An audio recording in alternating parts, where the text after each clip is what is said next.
بلاول بھٹو سچائی کا پیکر، بھارتی جارحیت اور کشمیر کا مقدمہ لڑ کر نانا ذوالفقار علی بھٹو کی یاد تازہ کرتی، ملک کا سچا پیغمبر سلام بلاول۔ پاکستان کی تاریخی شخصیات میں قائد اعظم محمد علی جناح، لیاقت علی خان، ذوالفقار علی بھٹو، محترمہ بے نظیر بھٹو وہ شخصیات ہیں جن کی خدمات اور قوم کے لیے شہادتیں ناقابل تقلید مثالوں کی طرح ہیں۔ قائد اعظم محمد علی جناح نے پاکستان بنا کر رہتی دنیا تک کے لیے مسلمانوں کی اس ریاست کو امر کر دیا اور نظریاتی بنیادوں پر بننے والے اس ملک کو دنیا کا اہم ترین ملک بنا دیا۔ لیاقت علی خان ملک کے پہلے وزیر اعظم جو شہید کیے گئے۔ ملک میں جمہوریت کے لیے سب سے پہلے شہید کیے جانے والے وزیر اعظم ذوالفقار علی بھٹو تھے، جو عدالتی قتل کے زمرے میں آئے اور اس کو عدالتوں نے تسلیم بھی کیا۔ آمرانہ دور کا سب سے بڑا ظلم جنرل ضیاء الحق نے کیا۔ محترمہ بے نظیر بھٹو تیسری وزیر اعظم تھی جو طالبان اور انتہا پسند قوتوں جمہوریت دشمنوں کے ہاتھوں شہید کی گئیں۔ ان کے اعزازات کا کوئی مد مقابل نہیں۔ ان کے لیکچر سننے کے لیے بین الاقوامی دنیا میں کوئی ایسا سیاست دان نہیں جو ان جیسی ذہانت رکھتا ہو۔ ہاں، ان کے صاحبزادے chairman Pakistan peoples party Bilawal Bhutto Zardari نے ماں، نانا اور والد سے سیاست، جمہوریت، ذہانت، سفارتکاری اور بہترین سیاستدان جمہوریت کے دائی سبب خصوصیات کے حامل ہیں۔ نانا کی طرح وفاقی وزیر خارجہ بن کر جس طرح وہ دبنگ پاکستان کا مقدمہ، کشمیر کا مقدمہ لڑتے تھے، پاکستان کی آواز تھے،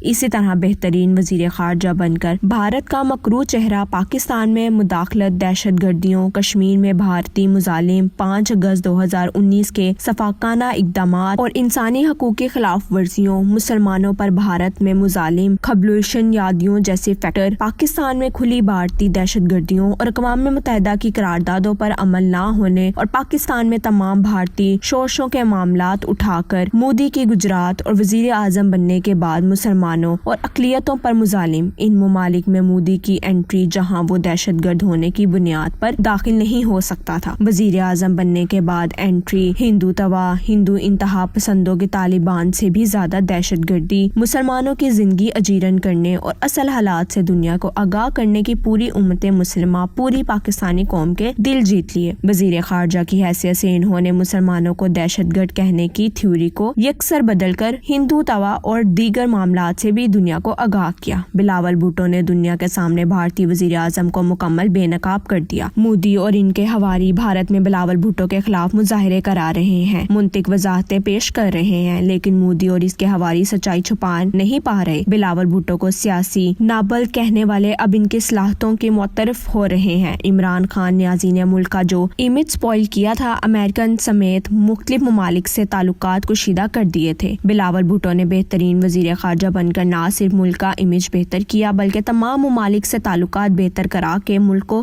گرے لسٹ سے نکلوایا، جو عمران خان نیازی مہنگائی کر کے اور عام آدمی کی زندگی اجیرن کر کے بھی نہیں کرا سکتے تھے۔ انتہائی مشکلات کی گھڑی میں حکومت سنبھال کر انہوں نے وزیر اعظم شہباز شریف کی مشکلات کو کم کیا اور پاکستان کو دوبارہ عالمی دنیا کے سامنے ایک بہترین امیج کے ساتھ لا کھڑا کیا۔ IMF کی شرائط جو عمران خان پاکستانیوں کے لیے ایٹم بم کی طرح چھوڑ کر گئے تھے، اس سے بھی کافی حد تک مشکلات سے نکالا۔ پیٹرول کی قیمت بھی بار بار بڑھنے کی بجائے کم کی جا رہی ہے۔ ترکی، سعودی عرب، امریکہ سب سے تعلقات معمول پر آ چکے ہیں۔ بلاول بھٹو نے جس طرح PPP میں نئی جان ڈالی ہے، اسی طرح پاکستان کا مقدمہ بھی نئی روح ڈال کر آنکھوں میں آنکھیں ڈال کر پیش کر کے پیپلز پارٹی کی منفرد حیثیت کو اجاگر کیا۔ انہوں نے انتہا پسندی اور پاکستان میں دہشت گردی کے حوالے سے کہا کہ وہ خود اس درد سے گزرے ہیں۔ ان کی والدہ کو شہید کیا گیا۔ آج پاکستان بھر میں بلاول بھٹو کو خراج عقیدت اور خراج تحسین پیش کرنے کے لیے یکجہتی اور شاندار موقف پر مظاہرے اور جلسے ہو رہے ہیں، جو پاکستان قوم کی ایک پیش پر ہونے کی علامت ہے۔ بلاول بھٹو کو ہم بھی سلام تحسین پیش کرتے ہیں۔ شاباش چیئرمین، آپ کو ملک کی باغ و دور سنبھال کر پھر پاکستان کو مضبوط سے مضبوط تر بنانا ہے۔ یہ آپ ہی کر سکتے ہیں۔ پوری قوم آپ کے شانہ بشانہ ہے۔ کشمیر سمیت تمام مسائل آپ کی جرأت مندانہ قیادت میں ہی حل ہوں گے۔ آپ نے اپنی والدہ کی میثاق جمہوریت پر بھی عمل کیا، جمہوریت کو بچا کر عدم اعتماد کی جمہوری طریقے سے تحریکیں منظور کرا کر عمران خان کو رخصت کیا، برے حالات میں ملک کی باغ و دور سنبھالی۔ ملک کو مشکلات سے وفاقی وزیر خارجہ کی حیثیت سے نکالنے میں ان کا سنہری کردار ہے۔ وہ پاکستان کے وزیر اعظم بن کر بھی اپنے نانا اور والدہ کا نام روشن کریں گے، اس میں کوئی شک نہیں۔